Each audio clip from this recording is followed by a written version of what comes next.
Bonjour à toutes et à tous, j'espère que vous allez bien. Aujourd'hui, on va apprendre à faire cette texture procédurale de plâtre en 3D sur Blender. C'est parti. Donc on se retrouve sur Blender et comme d'habitude, on fait un AX Delete pour supprimer l'ensemble de notre scène. Je vais faire un Shift A pour ouvrir le menu Add, je vais dans les mèches et je vais chercher une UV sphère. Je fais un CTRL 1 ou commande 1 pour faire une subdivision surface. Clic droit chez Smooth pour venir lisser mon mesh. Une fois que j'ai fait ça, je vais dans mon shading. Je vais créer une nouvelle texture, je vais dézoomer. Shift A pour ouvrir le menu Add, on va aller chercher un Color Ramp. On va relier la couleur à la base color. Je fais un Shift A pour ouvrir de nouveau le menu Add, je vais aller chercher cette fois-ci un V-Raw Noise Texture. Je prends la distance, je la relie à la fac. Le scale, on va en mettre une bonne trentaine. Comme ça, on a un petit peu de pointillisme qui apparaît comme ceci. Le Euclidean, on va le mettre en Manhattan. Comme ça, on a un autre grèche qui se fait juste avec des points. Avec une pointe ici, un peu triangle. Le noir qui est ici, on va mettre un 0.2. Je vais changer sa couleur. Je vais mettre un 0.3 pour avoir un gris. Le blanc, je vais le mettre en 0.8. Ensuite, on va faire un Shift A, on va aller chercher un Noise Texture. Je relie la couleur au vecteur, comme ça je viens fusionner mes deux textures et on voit que ça fusionne les deux.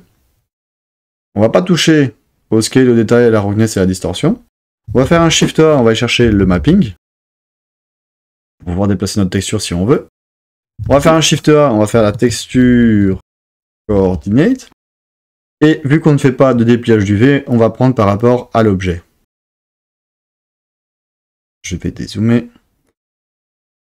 On va faire un Shift A, on va aller chercher un bump, parce que j'ai envie que mes points soient ancrés dans la sphère. Donc je vais prendre la distance, je la relie à la 8 et la normale à la normale. Donc ça creuse à l'intérieur de mon mesh.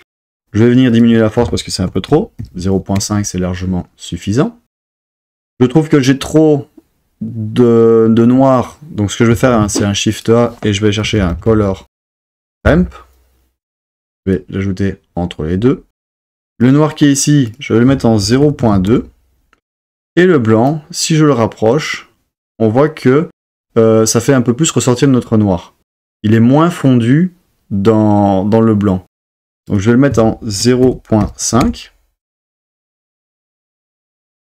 Je vais faire un Shift D pour dupliquer mon bump. Je vais le mettre juste à côté. Donc par défaut, la normale va être reliée à la normale. Je vais prendre de la couleur du Noise Texture et je vais venir le rajouter à la 8.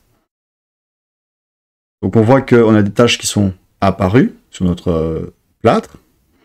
On va venir diminuer sa force. On va mettre un 0.2. C'est largement suffisant pour qu'on ne le voit pas, mais légèrement quand même.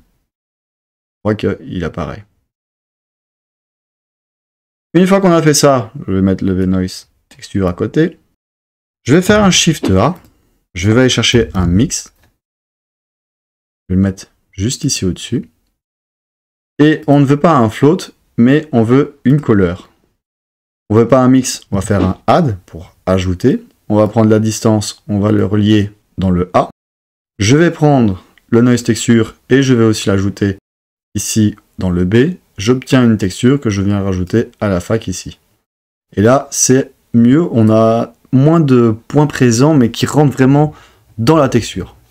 Donc voilà, je viens de terminer notre texture procédurale de plâtre en 3D sur Blender. J'espère que la vidéo vous aura plu. N'hésitez pas à me dire ce que vous en pensez en commentaire. Comme d'habitude, je vous mettrai le lien de téléchargement en commentaire. Et je vous dis à la prochaine. Ciao!